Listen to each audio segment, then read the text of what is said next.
భగవంతుడు అక్కడ లేడు అని ఉండదు, ఆయన సర్వవ్యాపి, అంతటా ఉంటాడు.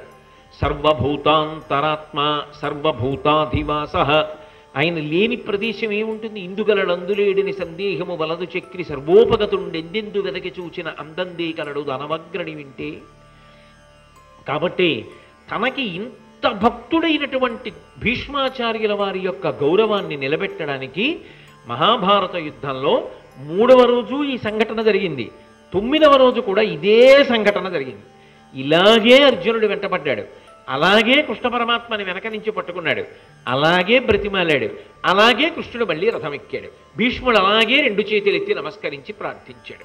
సంఘటనలో ఏ విధమైన తేడా లేదు. ఈ 2 సార్లు జరిగినప్పుడు కూడా దుర్యోధనుడు భీష్ముడిని అధిక్షేపించిన సంఘటనలు ఉన్నాయి.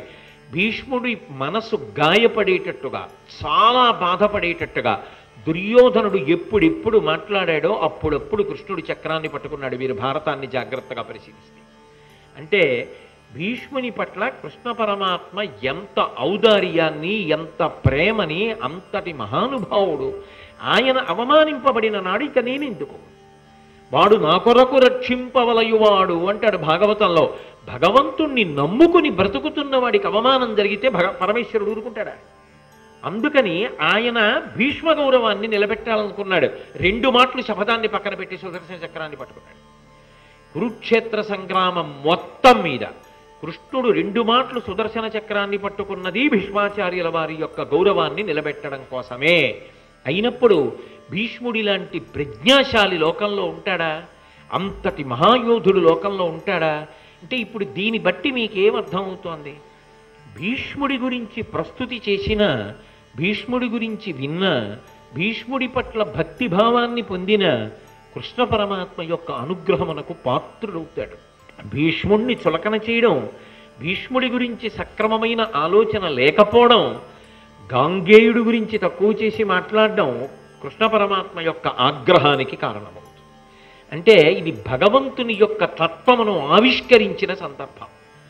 భగవంతుడంతటి వాడు ఎప్పుడు కోపమునకు వశుడైపోతాడు అంటే తనను నిందించినా కూడా అంత బాధపడడం. నిజానికి ఆయన రాయబారానికి వెళ్ళినప్పుడు దుర్యోధనుడు బంధించాలని ప్రయత్నించినప్పుడు ఆయన తలుచుకుంటే అప్పుడే దుర్యోధనాదులను మట్టు పెట్టగలడు. కానీ విశ్వరూప సందర్శనం చేయించి వదిలిపెట్టాడు. దుర్యోధనాదులు చేయలే, భక్తులు జ్ఞానులు చేశారు. కానీ మహాభారత సంగ్రామ భూమి యందు మాత్రం 2 మాటలు భీష్ముడి కోసం చక్రం పట్టుకున్నాడు. అడ్డు అర్జునుణ్ణి పెట్టాడు. కానీ జాగ్రత్తగా విచారించి చూస్తే, వెనక జరిగిన కథని సమన్వయం చేసుకుని చూస్తే అసలు కృష్ణుడు చక్రం ఎవరి కోసం పట్టాడు అంటే అర్జునుడి కోసం కాదు, భీష్ముడి కోసం పట్టాడు. ఇది జరిగిన తరువాత తిరిగి ఆయన శిబిరానికి వెళ్ళిన తర్వాత దుర్యోధనుడు ఎంత సిగ్గుతో తలంచుకోవాలి. 3వ నాడు చక్రం పట్టాడు, సిగ్గుతో తలంచుకోవాలా దుర్యోధనుడు. మళ్ళీ ఆయన నింద చేశాడు. ఆయనని ఎప్పుడు నింద చేశాడో అప్పుడు మళ్ళీ చక్రం పట్టాడు కృష్ణ పరమాత్మ. అంటే భక్తులైనటువంటి వారి యొక్క సంరక్షణాన్ని కృష్ణ పరమాత్మ ఎంత గొప్పగా స్వీకరిస్తాడు అన్నదానికి ఇది నిలువెత్తు ఉదాహరణ.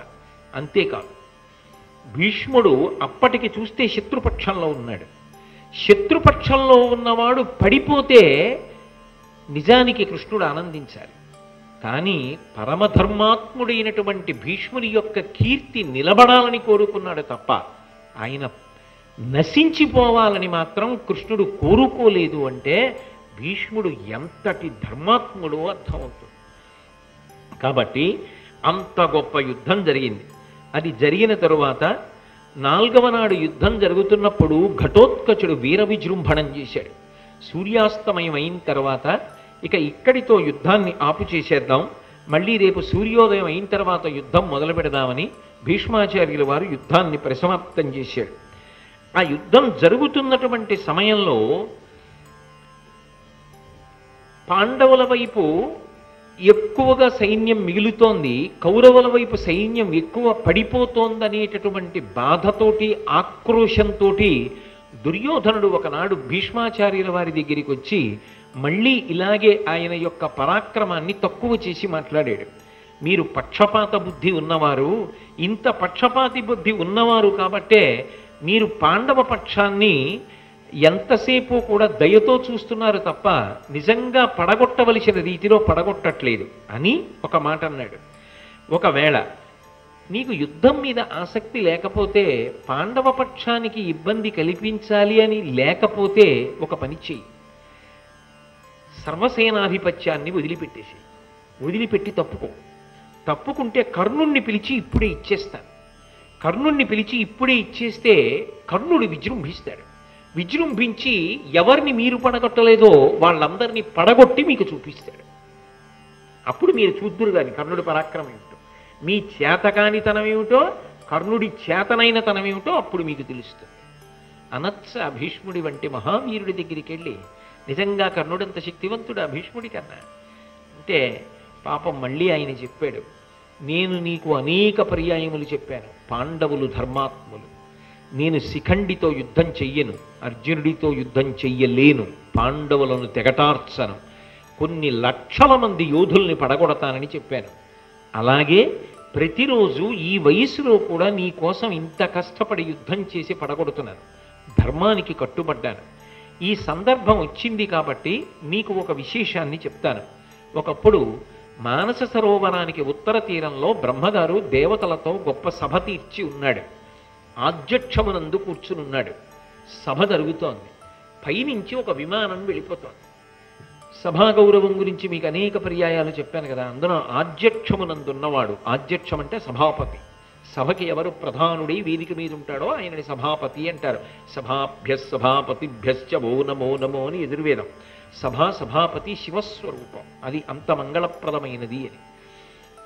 అందుకే ఆయన సభాపతిగా బ్రహ్మగారు కూర్చునుండగా పైనుంచి ఒక విమానం పెడుతోంది. వెంటనే బ్రహ్మగారు లేచి 2 చేతులు కైమూడ్చి నమస్కారం చేశాడు. ఎవరున్నారు విమానంలో?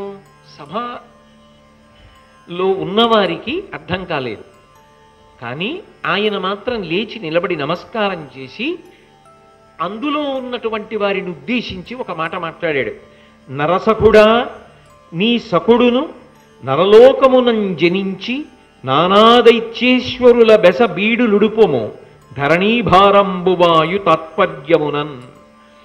మహానుభావ, నీ యొక్క స్నేహితుడైనటువంటి నరుడితో కలిసి నువ్వు ఇప్పుడు భూమి మీద అవతరించాలి.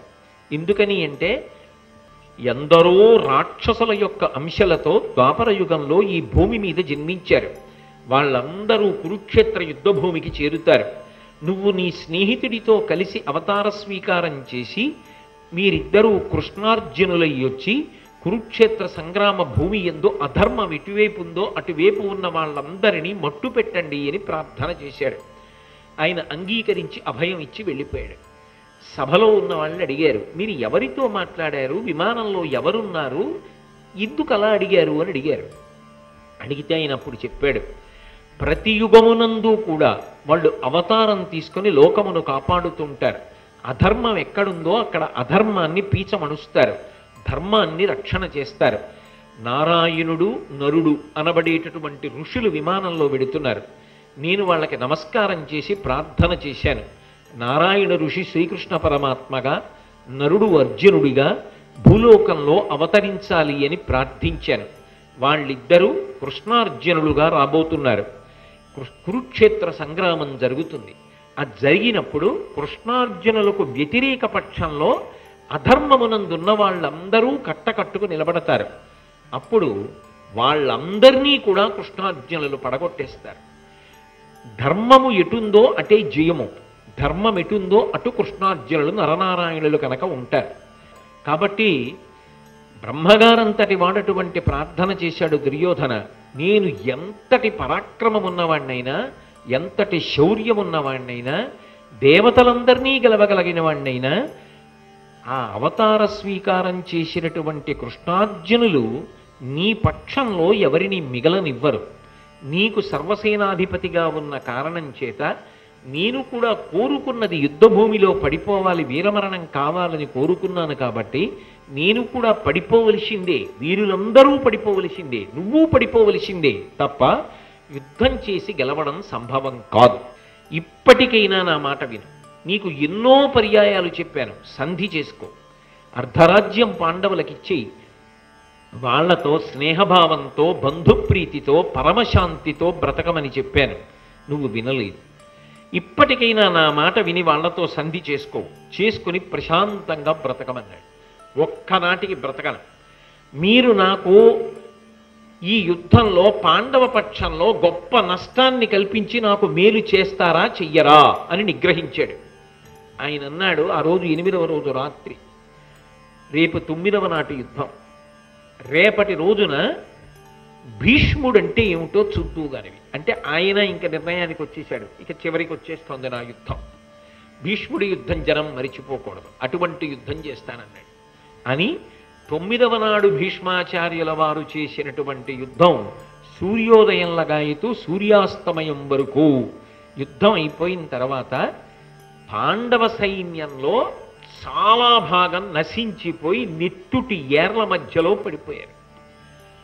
సూర్యాస్తమయమైంది, శిబిరానికి వెళ్ళారు. వెళ్ళిన తరువాత అసలు ఆ ధర్మరాజు గారికి నిద్ర పట్టలేదు. తాతగారి విజృంభణం చూసి భయపడిపోయి శ్రీకృష్ణుడి దగ్గరికి వెళ్ళాడు తమ్ముళ్ళని తీసుకొని. శ్రీకృష్ణ, మొదటి రోజు యుద్ధం జరిగినప్పుడు చెప్పా, మా తాతగారి యుద్ధం చాలా గొప్పది అని విన్నాను, కానీ మరీ ఇంత దారుణమైన యుద్ధం చేయగలడు, ఇంత క్రూరంగా చంపేస్తాడు, ఇలా అస్త్రప్రయోగం చేస్తాడని నాకు తెలియదు. నాకు ఇక యుద్ధంలో గెలుస్తానన్న ఆశ పోయింది. ఆశ పోవడం కాదు, నా తమ్ముళ్ళు మిగులుతారా అన్న భయం నాకు పట్టుకుంది. రేపు ఇక వదలడు, చాలామంది యోధుల్ని పడగొట్టేశాడు, రేపు తమ్ముళ్ళని కూడా తీసుకెళ్లి భీష్ముడికి బలిపెట్టేయాలి మోని బెంగగా ఉంది. రాజధర్మం ఎంత కర్కశంగా ఉంటుంది. ఆయన చేతులతో ఎత్తి పెంచాడు, పోషించాడు, ఆటలాడించాడు. అటువంటి వాడు ఇవాళ మమ్మల్ని తెగటార్చేస్తున్నాడు. ఆ భీష్ముడి ముందు నిలబడలేం. కాబట్టి నువ్వు అనుజ్ఞ ఇస్తే ఇవాళ రాత్రే నా తమ్ముళ్లతో కలిసి అరణ్యానికి వెళ్ళిపోతాను. ఇక రేపు యుద్ధానికి రాను. వెళ్ళి తపస్సు చేసుకుంటూ బతికున్నంత కాలం 4 తమ్ముళ్ళని చూసుకుంటాను కంటితో. రేపు యుద్ధానికి వస్తే ఇక చూసుకోవడానికి నా తమ్ముళ్ళు మిగలరు. నాకొద్దు యుద్ధం, నేను భీష్ముడిని తట్టుకోలేను, నా వల్ల కాదు. అందుకని దయచేసి నేను అరణ్యములకు వెళ్ళిపోవడానికి అనుజ్ఞనిమ్మన్నాడు. కృష్ణ పరమాత్మ సముదాయించి బెంగ పెట్టుకోకు, దేనికైనా పరిష్కారం ఉంటుంది, జాగ్రత్తగా ఆలోచిద్దాం అన్న తర్వాత మనం భీష్ముడితో యుద్ధం చేసి పడగొట్టగలమన్న నమ్మకం నేటితో పోయింది. ఇక భీష్ముడంతటా భీష్ముడు పడిపోవాలి.